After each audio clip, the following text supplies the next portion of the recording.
Bonne année, bonne santé, bonjour à tous et bienvenue pour la review de l'épisode du jour de Pokémon épée ou bouclier ou Pocket Monster 2019 qui sera nommé et nommé. Ouais, je fais un jeu de mots avec nommé. C'est pas drôle, je sais, mais c'est drôle. Et Pokémon Monster 10 ou Pokémon 1099. Alors on va passer la barre des 1100 la semaine prochaine. C'est cool. Synopsis de l'épisode. Après ce que le professeur Sakuragi ait évoqué la supposée existence d'une île où vivent les Dracolos, Sacha et Go partent à sa recherche. Ils prennent la mer aux côtés d'un Lamantine capturé par un Go, mais se heurtent soudainement à une tempête et se font emporter par les vagues. Quand ils se réveillent sur le rivage d'une île, et ils voient beaucoup de Dracolos devant eux. Alors il n'y aura pas le titre de l'épisode en français de la semaine prochaine. Cependant, je vous ferai une traduction par rapport au titre anglais tout à l'heure. Donc voilà. À présent, passons au retour sur la vôtre de l'épisode de la semaine prochaine.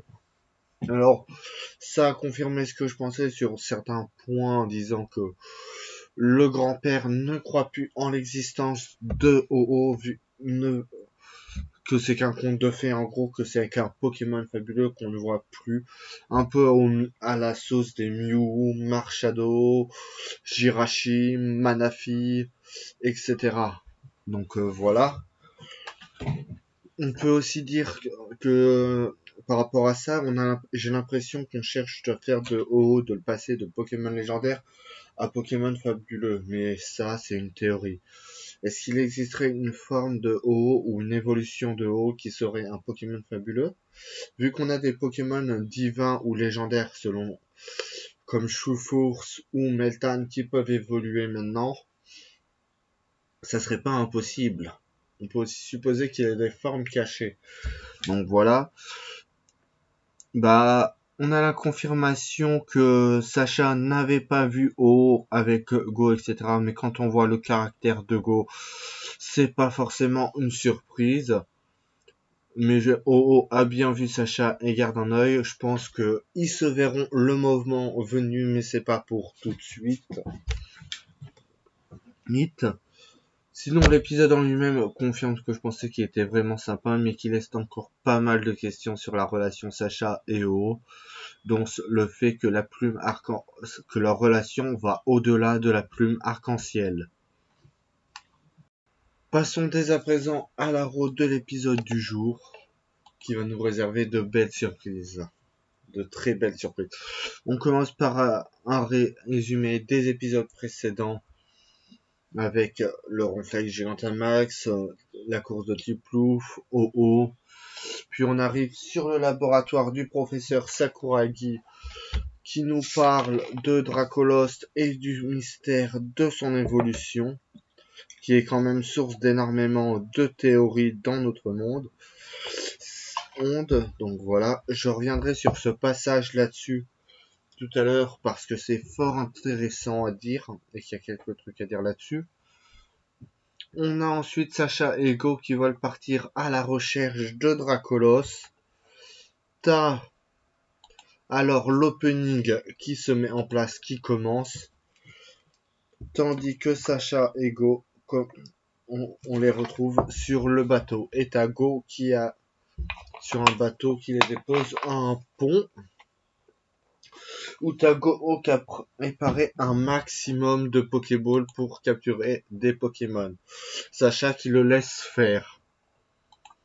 Comme d'habitude, bon, je commence. Voilà, mais je commence vraiment à en avoir assez de Go qui pense qu'à capturer des Pokémon. J'aimerais qu'il se développe un peu parce que c'est saoulant. On a Sacha Go qui discutent entre eux tandis que la Team Rocket les observe. Go va gaspiller une vingtaine de Pokéballs à capturer un Lamantine qui était amoureux d'un autre Lamantine. Suite à la capture de Go, cet amour est désormais brisé.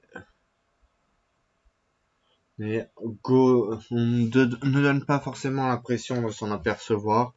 Il ne comprend pas son Pokémon et se demande ce qui se passe. Enfin, j'espère que je me trompe et qu'il s'en est aperçu du cœur brisé. Enfin, on verra bien avec la voix si ça nous dit quelque chose. T'as alors le moment où ils arrivent dans une tempête. La foudre va s'abattre sur Go, Sacha, Flambino et Lamantine. Tandis que Pikachu va lancer une attaque tonnerre pour le contrer. Boum, c'est l'explosion. Le tonnerre descend. Sacha, Go, Flambino et Lamantine perdent connaissance dans l'eau. Bon, pas forcément très grave pour Lamantine, mais pour Sacha et Go, si ça l'est. Sacha va alors faire en sorte de se réveiller. Va voir, enfin pas se réveiller, va voir un Dracolos venir les sauver, et il va se perdre connaissance et se réveiller sur l'île des Dracolos qui restera ainsi caché. Ils vont voir qu'ils sont entourés par des Dracolos et on voit une sorte de tempête en cercle tout autour d'elle. Ça me rappelle le film Oupa et le choc des légendes. Là aussi, il y a un petit passage à dire. Donc voilà.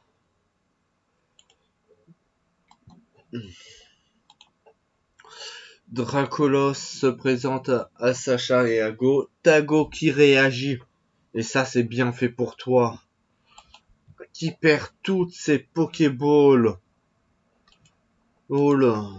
Qui a perdu toutes ses Pokéballs dans la tempête. Qui ne peut pas capturer deux Pokémon du coup. Alors ça, j'en suis heureux.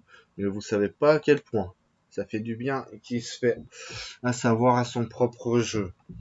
Du coup, Sacha semble quand même essayer de le réconforter un peu.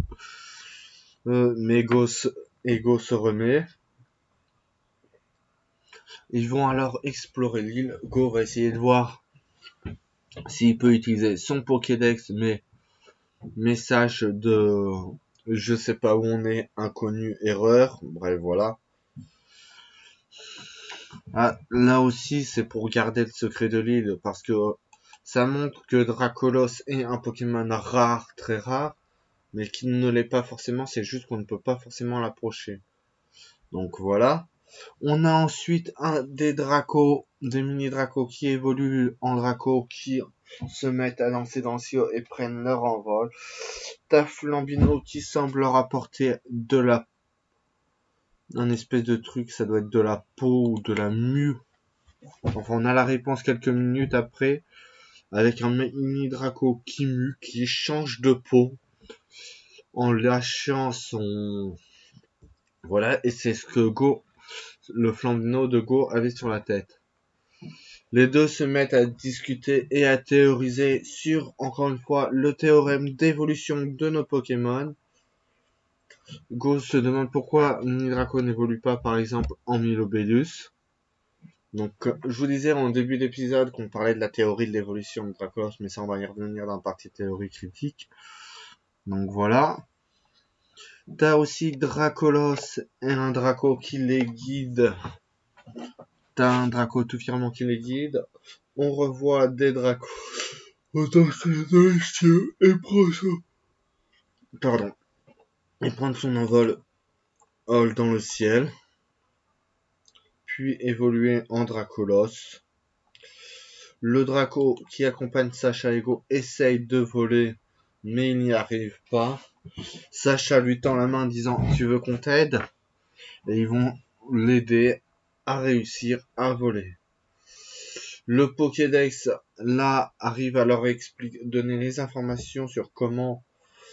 Enfin, ça doit être un truc préenregistré qui leur explique comment les Dracos font pour voler. Et Sacha a alors une idée qui va en laisser plus d'un sur le derrière. Il va demander à Pikachu de faire une toile électrique sur les rochers et il va s'en servir comme un trampoline. Oui, j'y reviendrai après. parce que ça c'est à la fois drôle et sympa. Et il va recommencer plusieurs fois, puis Draco va finir par réussir à le faire. Il va se prendre les coups de jeu aussi, bien évidemment, sinon c'est pas drôle. Il va finir par arriver et à voler. Sacha va essayer de l'attraper mais avec la main, mais sa main glisse. Go est content de revoir la mantine qui est en larmes. Il s'excuse auprès de lui, à croire qu'il a compris. Pendant ce temps, t'as la Team Rocket qui a capturé le Dracolos qui était avec Draco. Oh, et qui se prépare dès l'arrivée des héros à un mauvais coup. Où ils lancent, l'appareil de la Team Rocket arrive et ils font appel à un Wailord. James fait pas appel à deux Pokémon, t'as que Jessie. Bon, pourquoi pas. D'un autre côté, ça minimalise les risques d'utiliser un Pokémon inutilement. Donc voilà. Sacha, Pikachu, Go, Flambino et Draco font face à la Team Rocket avec un Wailord pour sauver un Dracolos. Un tourbillon va se déclencher et Pikachu va libérer Dracolos. Sacha va être jeté dans les airs et va chuter en plein milieu du tourbillon et risque de mourir. T'as Draco qui essaye de l'attraper mais qui n'y arrive pas à cause de sa peau glissante et qui va alors évoluer en Dracolos, lui permettant de sauver Sacha. La Team Rocket va alors s'envoler vers d'autres yeux et féliciter Draco. Oh, et ça semble féliciter les Draco et Sacha de...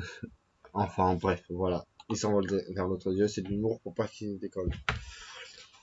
Sacha et Go retournent sur le Wailord vers Carmin-sur-Mer, qui est maintenant libéré de la Team Rocket. Alors ça, c'est assez intéressant parce que ça... On va y revenir aussi, tiens.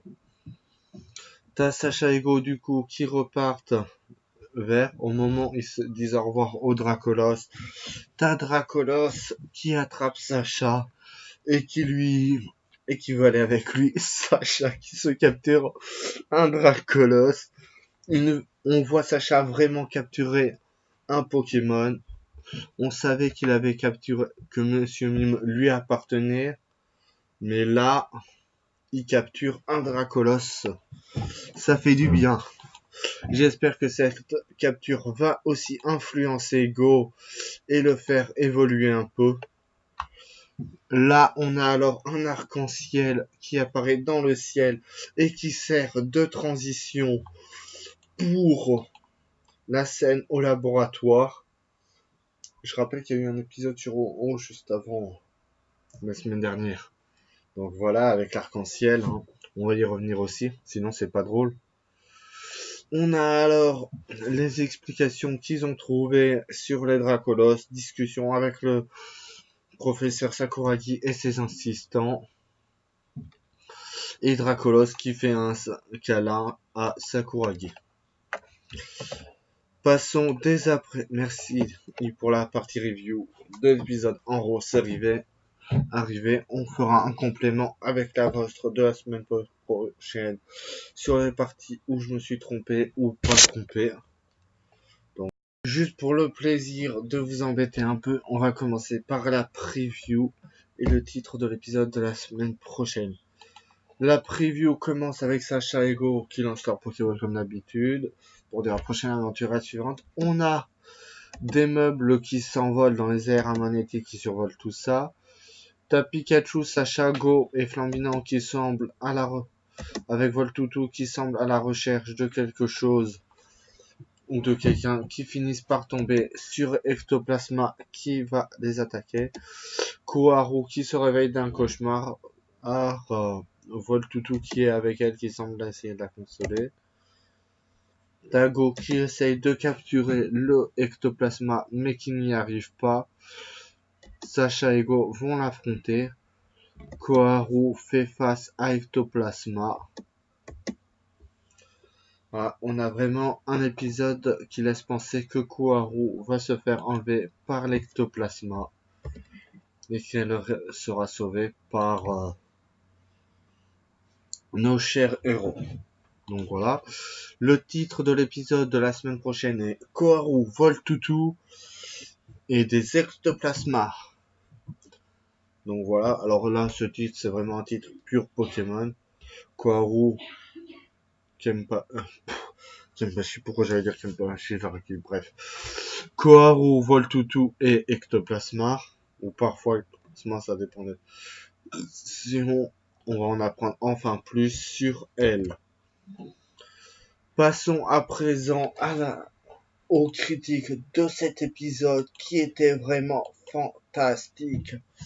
Alors on va commencer par l'espèce de donut de nuages qui entoure l'île des Dracolos, qui est littéralement qui fait un clin d'œil au film ou pas et le choc des légendes, avec en plus le fait que la tempête empêche le Pokédex de fonctionner et qui protège les Dracolos, ça protège le côté rare du Pokémon, mais au final, ça revient au même que dans les premières saisons où on avait vu plusieurs Lugia.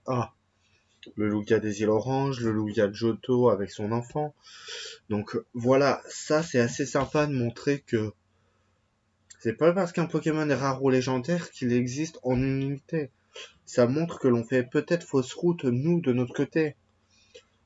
Par exemple, ça se trouve dans une dimension, il existe un univers total où on a des dizaines de Pokémon légendaires ou divins de chaque espèce, ou un Pokémon légendaire ou divin pour gérer un univers principal. Par exemple, on aurait un haut pour l'univers de l'animé, un haut pour l'univers des animés spin-off, un haut pour le manga Pokémon La Grande Aventure, un autre haut pour chaque manga et un haut pour les jeux. Comme ça, on a l'unité à chaque fois, mais on l'a pas en même temps. Donc voilà. Ensuite, la théorie sur l'évolution de Dracolos, sauf que nous, on voyait plus ça, pas par rapport à Milobellus, mais par rapport à Léviator. Pourquoi Mini Draco n'évoluait pas en Léviator? Alors, je vais attendre la voix pour revenir là-dessus, mais je pense que l'épisode va nous expliquer par rapport à ça pourquoi. Et c'est là où c'est vraiment intéressant de voir que si l'anime commence à traiter ce genre de choses. C'est vraiment bon. Alors le Sacha qui nous sert d'une toile élec comme d'un trampoline. Je rappelle qu'une toile à l'élec c'est une sorte de toile d'araignée mais électrifiée. Alors déjà, même si c'était pas électrifié, t'aurais eu sans doute les pieds collés, sauf si t'as une force phénoménale dans tes pieds. Et là, en plus, t'as la foudre qui t'électrocute. Bravo, Sacha. Mais en tout cas, bravo, t'as bien entraîné un mini Draco. Enfin, Draco qui évoluera en Dracolos pour te sauver. Alors, le fait que Sacha capture un Dracolos, c'est vraiment sympathique. Et j'espère que cette capture va influencer Go qui va être amené à créer des liens avec ses Pokémon. Comme première théorie, ça me laisse penser que Sacha va soit capturer, allez, on va pas dire 6 Pokémon à nouveau dans chaque région, mais au moins un ou deux, 3 dans chaque région. Sacha là a capturé 2 Pokémon, un Kanto, Dracolos et on va dire Monsieur Mime, même si tout le monde ne semble pas d'accord là-dessus. Donc voilà, Sacha a bien Monsieur Mime est compté comme un de ses Pokémon. Je suis désolé que ça plaise ou non. Mais bon, ça nous fait déjà 3 Pokémon de Sacha. Donc 2 de Kanto. On va supposer qu'il encore recapturera 2 autres à Johto, 2 autres à Owen, 2 autres à Sinnoh, 2 autres à Unis, 2 autres à Kalos. En plus, ça nous relance sur le truc du que des Pokémon que Sacha aurait pu capturer et lorsqu'il était à Sinnoh ou à Kalos, le fait qu'il n'ait pas eu de Pokémon de méga évolution ou encore de Lucario comme il aurait dû en avoir, est-ce que ces Pokémon qu'il aurait dû avoir, il les aura là? C'est vraiment intéressant et ça relance tout en fait. Là, il relance tout le truc. Est-ce que Sacha lors de cet arc va avoir plus de 6 Pokémon aussi? Là, j'ai envie de m'enflammer. Comparé à Go qui pense qu'à capturer des Pokémon et qui cherche pas à créer de relation avec eux. Sauf peut-être avec son Flampino. Enfin bon, voyons comment ça va se développer. Dracolos qui dit au revoir à l'autre Dracolos et le Wellmer le Wellord qui a utilisé la Team Rocket qui aide nos héros à rentrer chez eux, à croire qu'une fois que la Team Rocket s'en va sont battus, le Pokémon est relâché.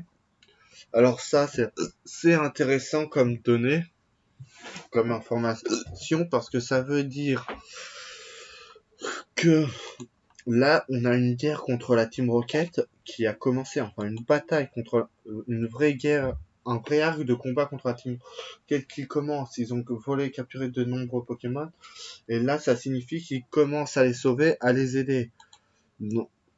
Et qu'ils commencent donc la bataille contre la Team Rocket. Et j'espère franchement qu'ils vont nous ramener les autres membres du Poké Group pour le combat final contre la Team Rocket. Ça serait vraiment le top. Et la fin parfaite.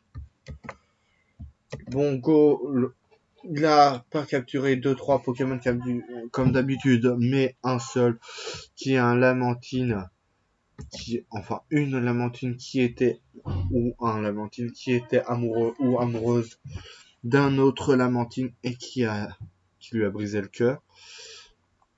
C'est horrible. Je vous déconseille de faire ça à vos proches. Avec pourri, je sais. Donc voilà. On a Sacha qui capture un Dracolos pour Cerebi. Alors Dracolos et Monsieur Mime, on n'en sait pas encore ce que ça va donner pour Sacha. Ça confirme ce que je disais il y a 5 minutes. Si c'est en rotation comme pour Go ou si c'est vraiment des captures définitives. Mais vu comment c'est présenté, ça semble que ça va être en rotation aussi. Donc à voir comment ça sera mis en avant par la suite. J'espère qu'ils vont pas nous faire un Sacha en version Pokémon Go. Mais en moindre importance avec sa manière à lui de capturer les Pokémon. Donc à voir. Merci à tous d'avoir regardé cette review d'épisode Pokémon. Je vous dis à la semaine prochaine pour le prochain.